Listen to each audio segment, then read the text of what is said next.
Welcome to our channel Raja competitive circle. ఈ వీడియోలో మనం ఈరోజు జరిగినటువంటి ఎస్ఎస్సి జీడీ ఎగ్జామ్లో జరిగినటువంటి కొన్ని జనరల్ నాలెడ్జ్ క్వశ్చన్స్ తెలుసుకుందాం. ఈ క్వశ్చన్స్ ఎగ్జామ్ రాసినటువంటి కొంతమంది యాస్పిరెంట్స్ చెప్పినవి, దయచేసి గమనించగలరు. ఇవి జస్ట్ మెమరీ బేస్డ్ క్వశ్చన్స్ అన్నమాట. క్వశ్చన్ ఫార్మేషన్ అనేది సేమ్ యాజ్ ఇట్ ఈస్గా ఎగ్జామ్లో వచ్చే విధంగా ఉండదు, కొంచెం డిఫరెంట్గా ఉంటుంది, అర్థం చేసుకోండి. ఈ క్వశ్చన్స్ని తెలుగులో మరియు ఇంగ్లీష్లో రెండు విధాలుగా ఎక్స్ప్లెయిన్ చేస్తాను. ఎందుకంటే తెలుగు మీడియం వాళ్ళకి, ఇంగ్లీష్ మీడియం వాళ్ళకి ఇద్దరికి అర్థమయ్యే విధంగా ఈ వీడియోలో క్వశ్చన్స్ చెప్తాను. ఇంకా మన ఛానల్ని ఎవరైనా సబ్స్క్రైబ్ చేసుకోకుంటే ఇప్పుడే మన ఛానల్ సబ్స్క్రైబ్ చేసి ఒక చిన్న లైక్ చేయండి. First question, who has become the chairman of UPSC in August 2024?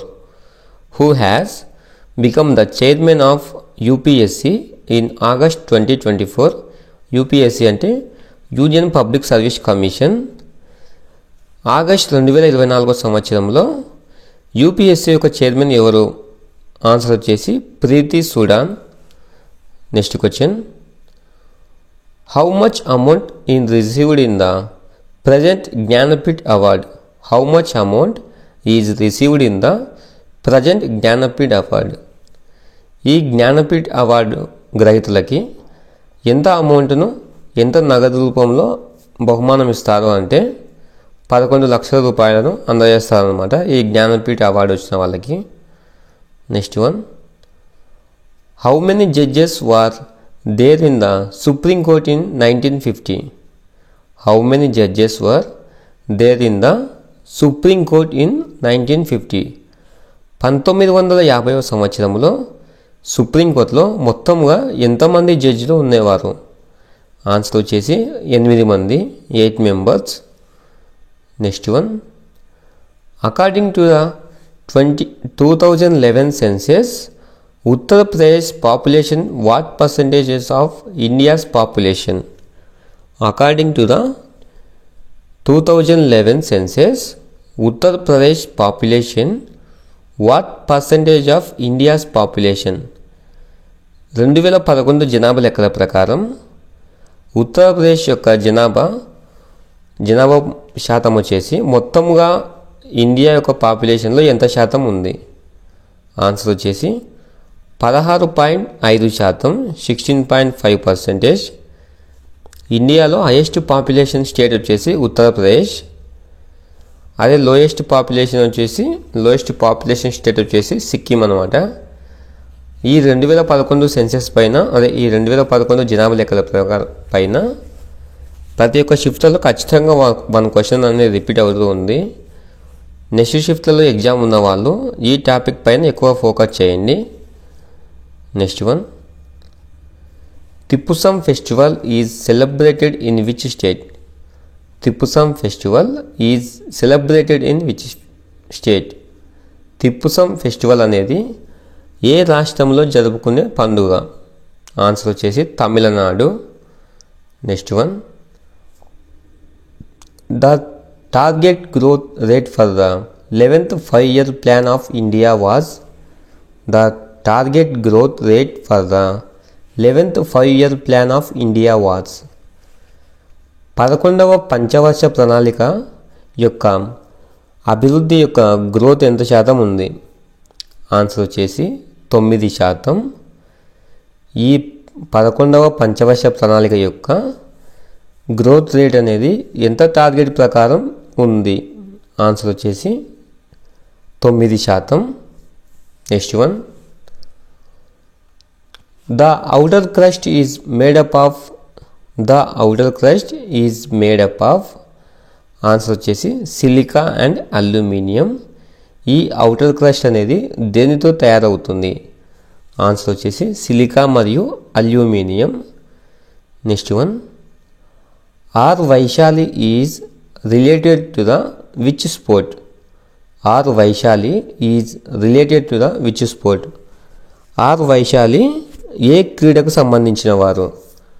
Answer వచ్చేసి చెస్, చదరంగము. Next one, what is the provision of article 49 in the Indian constitution? What is the provision of Article 49 in the Indian Constitution? భారత రాజ్యాంగంలోని article 49 ఏం తెలుపుతుంది? భారత రాజ్యాంగంలోని article 49 దేనికి సంబంధించినది అంటే protection of monuments and places. Protection of monuments and places అంటే పురాతనమైన కట్టడాలు, వస్తువుల గురించి ప్రొటెక్ట్ చేయడానికి ఈ ఆర్టికల్ 49 అనేది ఉపయోగపడుతుంది అన్నమాట. Next one, who was the founder of the Mauryan empire? Who was the founder of the Mauryan empire? Maurya వంశ స్థాపకుడు ఎవరు? ఆన్సర్ వచ్చేసి చంద్రగుప్త మౌర్యుడు. ఈ చంద్రగుప్త మౌర్యుడు ఈ మౌర్యన్ వంశం యొక్క స్థాపకుడు అన్నమాట. Next one, Popir traditional dance for which state? Popir traditional dance for which state? Popir అనే జానపద నృత్యము ఏ రాష్ట్రానికి సంబంధించినది అంటే Arunachal Pradesh. Next one, in which revolution was the fruit and vegetables promoted after the green revolution? In which revolution was the fruit and vegetables promoted after the green revolution? ఏ విప్లవములో కూరగాయలు మరియు పండ్లపైన డెవలప్ కోసము విప్లవం జరిగిందంటే ఆన్సర్ వచ్చేసి గోల్డెన్ రెవల్యూషన్. దీనిని బంగారు విప్లవం అంటారు. ఇంతకుముందు షిప్లలో ఏమడిగారంటే ఈ గ్రీన్ రెవల్యూషన్ యొక్క పితామహుడు ఎవరని అడిగారు, ఫాదర్ ఆఫ్ గ్రీన్ రెవల్యూషన్ అని. మన ఇండియాలో వచ్చేసి ఫాదర్ ఆఫ్ గ్రీన్ రెవల్యూషన్ వచ్చేసి ఎంఎస్ స్వామినాథన్. అదేవిధంగా ప్రపంచంలో గ్రీన్ రెవల్యూషన్ పితామహుడు వచ్చేసి Norman Borlaug. Next one, what is the chemical name of vitamin A? What is the chemical name of vitamin A? Vitamin A యొక్క శాస్త్రీయ నామం ఏమిటి? ఆన్సర్ వచ్చేసి రెటినాల్. ఈ రెటినాల్ను విటమిన్ ఏ అని కూడా అంటారు. ఈ విటమిన్ ఏ యొక్క ఉపయోగం ఏమిటంటే ఈ విటమిన్ ఏ యొక్క కంటి చూపు మెరుగుగా ఉంటుందన్నమాట. ఈ విటమిన్ ఏ వల్ల ఈ విటమిన్ ఏ దేని వల్ల లభిస్తుందంటే ఎక్కువగా ఆకుకూరలు, కాయగూరలు, దీనిలో ఎక్కువగా ఈ విటమిన్ ఏ ఉంటుందన్నమాట. Next one, Rukmini Devi Arundale is related to the which dance? Rukmini Devi Arundale is related to the which dance?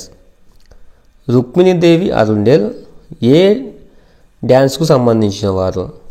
Answer వచ్చేసి భరతనాట్యము. ఈ భరతనాట్యం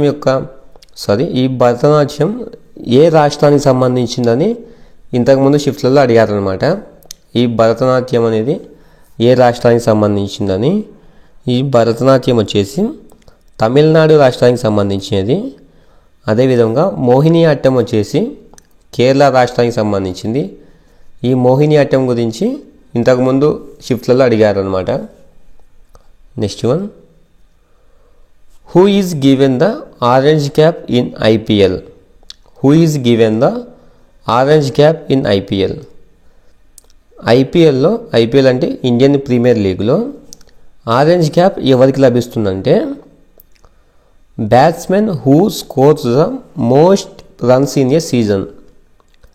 బ్యాట్స్మెన్ అనే అతను ఆ సీజన్ మొత్తంలో ఎక్కువ రన్స్ చేసిన వాళ్ళకి ఈ ఆరెంజ్ క్యాప్ అనేది ఇవ్వబడుతుంది అన్నమాట.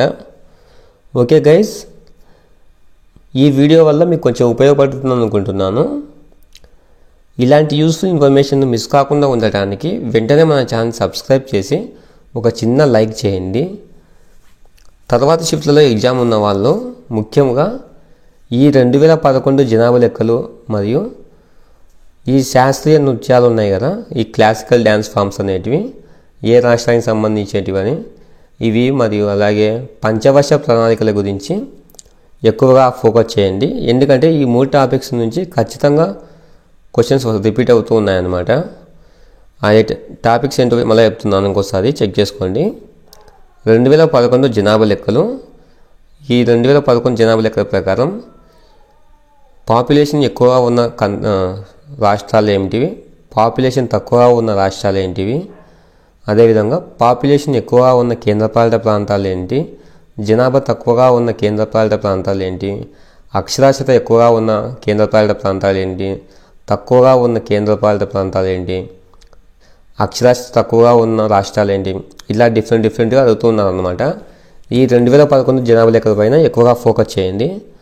అదేవిధంగా ఈ జానపద నృత్యాలు, ఈ శాస్త్రీయ నృత్యాలు ఉన్నాయి కదా, ఏ రాష్ట్రానికి సంబంధించేటివని. ఇప్పుడు ఆంధ్రప్రదేశ్ ఉంది, ఈ ఆంధ్రప్రదేశ్కి కూచిపూడి ఉంటుంది. తమిళనాడు భరతనాట్యం, కేరళకు మోహినియాట్టం కథక్కలి. అదేవిధంగా ఉత్తరప్రదేశ్కి వచ్చేసి కథక్, మణిపూర్కి వచ్చేసి మణిపూరి, ఒడిస్సాకు ఒడిస్సీ. ఇలాంటివి ఉన్నాయి కదా ఈ శాస్త్రీయ నృత్యాలు అనేవి. ఈ టాపిక్ పైన ఎక్కువగా ఫోకస్ చేయండి. అదేవిధంగా పంచవర్ష ప్రణాళికలు ఉన్నాయి కదా, మనకు పంచవర్ష ప్రణాళికలు మొత్తంగా 12 పంచవర్ష ప్రణాళికలు ఉన్నాయి. అవి ఏ సంవత్సరంలో స్టార్ట్ అయ్యాయి, మొదటి పంచవర్ష ప్రణాళిక ఎప్పుడు స్టార్ట్ అయ్యింది, 1951 నుంచి 1955 ఇలా ఉన్నాయి కదా, అవి ఏ సంవత్సరాల మధ్య జరిగాయి. అదేవిధంగా ఏ పంచవర్ష ప్రణాళికలో ఎంత అభివృద్ధి జరిగింది, ఎంత టార్గెట్ ఉంది. అదేవిధంగా ఈ పంచవర్ష ప్రణాళికలో ఏ టాపిక్స్ పైన ఎక్కువ ఫోకస్ చేశారు, దేని డెవలప్ పైన ఎక్కువ ఫోకస్ చేశారు, పారిశ్రామికీకరణ గురించి ఏ పంచవర్ష ప్రణాళిక చెబుతుంది. అదేవిధంగా ఇప్పుడు 2వ పంచవర్ష ప్రణాళిక ఉంది. ఈ 2వ పంచవర్ష ప్రణాళికని మహాలబినోవిస్ ప్రణాళిక అంటారు. ఇట్లా ప్రణాళికల పైన ప్రణాళిక సంఘం ఉంటుంది కదా, ఈ ప్రణాళిక సంఘం ఎప్పుడు ఏర్పడింది, ఇట్లా డిఫరెంట్గా క్వశ్చన్స్ అవుతూ ఉన్నారనమాట. ఈ పంచవర్ష ప్రణాళికల పైన ఒకసారి చెక్ చేసుకోండి. ఈ పంచవర్ష ప్రణాళికలు కూడా చాలా ఇంపార్టెంట్. ఓకే గైస్, తర్వాత షిఫ్ట్లలో ఎగ్జామ్ ఉన్న వాళ్ళు ఈ టాపిక్స్ పైన కొంచెం ఎక్కువగా ఫోకస్ చేయండి. ఎగ్జామ్ రాయబోతున్న మీ అందరికీ ఆల్ ది బెస్ట్. అలాగే ఇంకా మన ఛానల్ ఏమైనా సబ్స్క్రైబ్ చేసుకోకుంటే సబ్స్క్రైబ్ చేయండి.